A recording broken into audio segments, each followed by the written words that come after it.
I'm a senior lecturer in psychology and I'm also a chartered psychologist. I'm part of the teaching team responsible for the delivery of the Masters in Forensic Psychology, and I also teach at Year 1, 2 and 3 undergraduate psychology.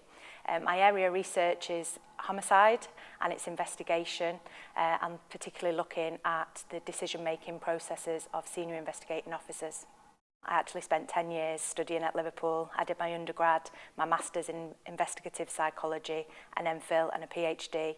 Once I'd finished all my studies at Liverpool, I went to work for the National Policing Improvement Agency, where I worked for just over 2.5 years, where I was responsible for the development of best practice around homicide investigation. Following that, I moved to the National Ballistics Intelligence Service, where I took the learning from NPIA and began to develop best practice looking around the investigation of the criminal use of firearms. I began to look for academic opportunities and to return back to academia. MMU stood out. There's a post advertised specifically for teaching on the BPS accredited Masters in Investigative Psychology. Moving out of policing was a difficult decision, but academia is presenting different challenges, and I'm enjoying the research side. I'm a bit of a workaholic.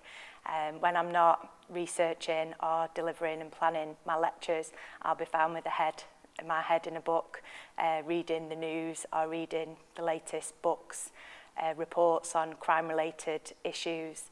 And I also have a really supportive husband and family who just let me get on with my crime-related research. I wouldn't say there are surprises as such. What I have developed over the years is a real sense of privilege that I've had access to a number of homicide investigations that I've been able to observe. A most memorable point for me was actually meeting a murder victim's family while observing a trial at the Old Bailey, and this was something that was quite unexpected for me because my research focused on the police side. My research has had an impact in a number of ways, mostly in terms of the identification of best practice for investigators involved in homicide investigations. So whilst working at the National Policing Improvement Agency, I was involved in a team carrying out debriefs of a number of high-profile investigations. Whilst working at NABIS, I was responsible for developing an evidence base for the proposal of a new piece of legislation around the possession of firearms with intent to supply. And this proposal went to the Home Secretary and is currently being considered for implementation. I've worked for 2 national policing agencies, first National Policing Improvement Agency, where I was responsible for developing guidance around the response to gun crime and also best practice around homicide investigation. I've also worked for the National Ballistics Intelligence Service, where I was involved in developing best practice and carrying out debriefs of gun amnesties. I've also carried out consultancy work for Greater Manchester Police and Lancashire Constabulary, and that research was instrumental in the restructuring of their murder teams. I've also carried out work for the Home Office. There's an evaluation project, and we looked at how the police used reports from the serious crime analysis section, and the reports that we developed for that were fed back to the Home Office.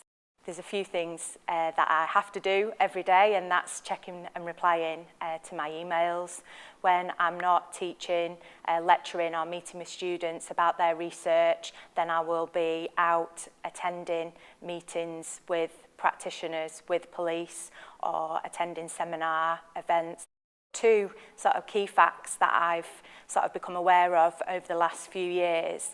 Firstly is that there is not actually that many academics within the UK that are currently carrying out research specifically on the characteristics and causes of homicide. And there's an even smaller number that are actually looking at detective decision making in homicide investigations. The second thing that I've noticed is that females are underrepresented within the senior investigating officer community. And over the years, though, I have seen an increase in the number of females leading murder investigations and also at higher chief constable ranks, which has been great to see. My area of expertise lies within the field of investigative psychology, which is a subdiscipline of forensic psychology, and it's focused specifically on the application of psychology to crime investigation. So my research specifically focuses on homicide and the way in which it's investigated. The next step for my research is building upon my PhD research, which is on homicide detectives' intuition, and looking at how the research findings and future research that I carry out can actually be fed in to crime investigator training. My lifelong ambition is to become a chartered forensic psychologist and achieve my stage 2 of the process. I think it's an exciting time for research at MMU.